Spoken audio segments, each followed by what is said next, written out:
9월 1일 선목교회 말씀 묵상입니다. 기도로 나아갑니다. 좋으신 하나님, 오늘도 말씀으로 인도하시니 감사합니다. 말씀을 통해 얻을 은혜와 도전을 위해 먼저 기도하게 하시고 하나님의 임재와 지혜를 간구하는 우리가 되게 하여 주시옵소서. 예수님의 이름으로 기도합니다. 아멘. 오늘 말씀은 사도행전 23장 12절에서 30절까지입니다. 날이 새매 유대인들이 당을 지어 맹세하되 바울을 죽이기 전에는 먹지도 아니하고 마시지도 아니하겠다 하고 이같이 동맹한 자가 40여 명이더라. 대제사장들과 장로들에게 가서 말하되 우리가 바울을 죽이기 전에는 아무것도 먹지 않기로 굳게 맹세하였으니 이제 너희는 그의 사실을 더 자세히 물어보려는 척하면서 공회와 함께 천부장에게 청하여 바울을 너희에게로 데리고 내려오게 하라. 우리는 그가 가까이 오기 전에 죽이기로 준비하였노라 하더니 바울의 생질이 그들이 매복하여 있다 함을 듣고 와서 영내에 들어가 바울에게 알린지라. 바울이 한 백부장을 청하여 이르되 이 청년을 천부장에게로 인도하라. 그에게 무슨 할 말이 있다 하니 천부장에게로 데리고 가서 이르되 죄수 바울이 나를 불러 이 청년이 당신께 할 말이 있다 하여 데리고 가기를 청하더이다 하매 천부장이 그의 손을 잡고 물러가서 조용히 묻되 내게 할 말이 무엇이냐.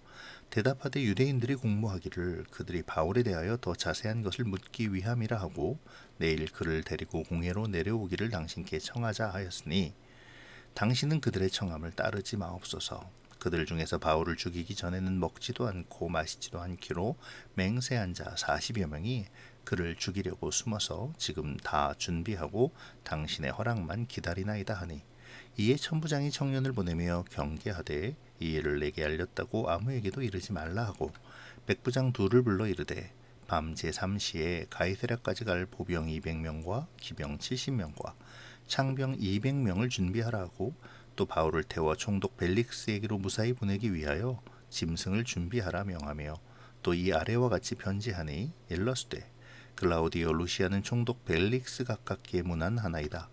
이 사람이 유대인들에게 잡혀 죽게 된 것을 내가 로마 사람인 줄 들어 알고 군대를 거느리고 가서 구원하여다가 유대인들이 무슨 일로 그를 고발하는지 알고자 하여 그들의 공회로 데리고 내려갔더니 고발하는 것이 그들의 율법 문제에 관한 것뿐이요 한 가지도 죽이거나 결박할 사유가 없음을 발견하였나이다. 그러나 이 사람을 해하려는 간계가 있다고 누가 내게 알려주기로 곧 당신께로 보내며 또 고발하는 사람들도 당신 앞에서 그에 대하여 말하라 하였나이다 하였더라. 아멘. 합법적인 재판을 통하여 바울을 없앨 수 있는 가능성이 희박해지자 일단의 유대인들이 바울을 살해할 계획을 세웁니다. 그들은 바울을 죽이기 전까지는 먹지도 아니하고 마시지도 아니하겠다라는 서약을 하는데요. 이 서약은 케렘이라고 불리는 서원이었습니다. 원래는 내가 하지 못하면 하나님의 저주를 받으리라 라는 아주 강한 다짐이자 서원이었죠. 그러니까 지금 이들은 바울을 죽이기 위해서라면 살인도 불사하겠다라는 강팍한 마음을 가진 것입니다. 그런데요, 그들이 바울을 죽이지 못하면 어떻게 될까요? 정말 저주를 받을까요? 먹지도 마시지도 않고 그렇게 죽어갈까요? 당시에는 맹세를 지키지 않아도 되는 4가지의 경우가 랍비에 의해 허용되었다고 합니다. 선동에 의한 맹세, 과장된 맹세, 잘못된 맹세, 억압 때문에 이루어질 수 없는 맹세가 그것들인데요. 바울을 살해할 계획을 세우고 맹세한 사람들 중에는 이 사실을 잘 아는 사두개인과 바리새인들이 포함되어 있었을 것으로 보입니다. 그러니까 이들은 만약에 실패할 경우 빠져나갈 것을 충분히 염두에 둔 것이죠. 어찌되었든 결과적으로 그들은 하나님을 두고 하나님의 이름으로 지키지도 못할 헛된 맹세와 거짓된 허언을 한 것입니다. 이러한 그들의 모습을 보면서 우리를 생각해보죠. 우리는 하나님의 이름으로 헛된 약속이나 허언, 거짓된 맹세를 하고 있지는 않습니까? 그리스도인이라 말하며 나의 입에서 나오는 말들이 거기에 합당하지 못했다면 회개하고 합당한 언행이 있기를 위해 기도하며 나의 삶을 맞춰가야겠습니다. 어쨌든 이러한 이들의 강팍한 마음은 결국 하나님의 계획을 이루시는 방편이 되었습니다. 이 모의로 말미암아 바울의 로마로 가는 여정이 시작되기 때문이죠. 바울의 조카가 그 말을 듣고 바울에게 전합니다. 그러자 바울은 백부장에게 부탁하여 천부장에게 자신의 조카를 데려가도록 하죠. 조카는 천부장에게 인도됩니다. 그리고 천부장은 바울의 조카의 손을 잡고 조용한 곳으로 가서 자초지종을 들으려고 하죠. 이 장면을 상상해 볼까요? 천부장은 1000명의 군사를 지휘하는 지휘관입니다. 백부장보다도 훨씬 높은 신분의 사람이죠. 오늘 본문에서 바울을 총독이 있는 가이사랴로 보내는 것으로 볼 때 아마도 이 사람은 예루살렘에 주둔한 로마군의 총책임자였을 것입니다. 그런 사람이 일개 죄수의 조카의 손을 잡고 조용한 곳으로 가서 그의 말에 귀를 기울이고 있는 것이죠. 하나님의 백성인 유대인들은 바울을 죽이기 위해 하나님께 맹세까지 하였는데 하나님의 은혜밖에 있다고 생각되는 이 이방인 관리는 어찌되었든 바울을 살리기 위해 그의 조카에게 친절을 베풀고 있습니다. 바울의 조카는 유대인들의 괴계를 천부장에게 알리죠. 그러자 천부장은 수아의 백부장 2명을 불러 제3시에 바울을 데리고 가이사랴로 떠날 것을 준비시킵니다.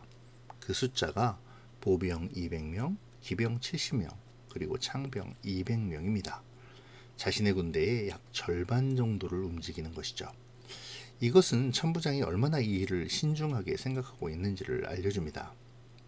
비록 바울이 로마 시민권자이기 때문에 자신의 관할 구역에서 무고한 희생을 당하도록 방치했을 때 그 자신도 책임을 면할 수 없다는 것을 알았기 때문이지만 그럼에도 불구하고 바울은 예루살렘을 안전하게 벗어나게 된 것입니다. 당시에 가이사랴에 주재하고 있던 총독은 벨릭스였죠. 벨릭스는 본래 노예였으나 글라우디오 황제의 모친 안토니아에 의해 자유인이 된 사람입니다. 그의 형제였던 팔라스 역시 같은 노예였었죠. 글라우디오 황제에 의해 자유인이 되었고 더 나아가 그의 총애를 받는 신하가 되었습니다. 벨릭스는 그의 형제 팔라스의 도움을 받아 글라우디오 황제에 의하여 주후 52년에 유대의 총독으로 임명되어 58년까지 자리를 지켰었는데요. 역사가 타키투스에 의하면 벨릭스는 잔인하고 음탕하며 노예의 정신으로 왕의 권력을 행사하였다고 합니다.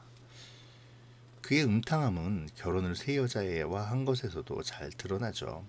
그의 세 번째 부인은 유대인을 핍박했던 헤롯 아그리파 1세의 딸 두루실라이기도 하죠.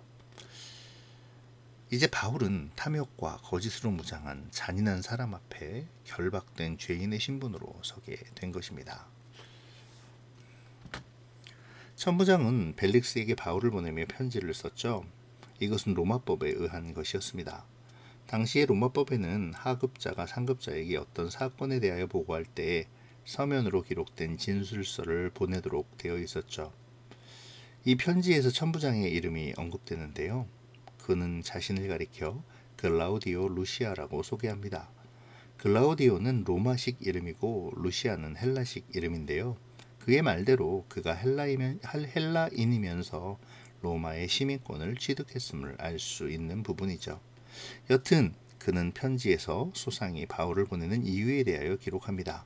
그가 볼 때에는 유대인의 고발이 자신들의 율법 문제에 관한 것일 뿐 바울을 결박하거나 죽일 만한 사유가 없다고 공정하게 기록한 것입니다.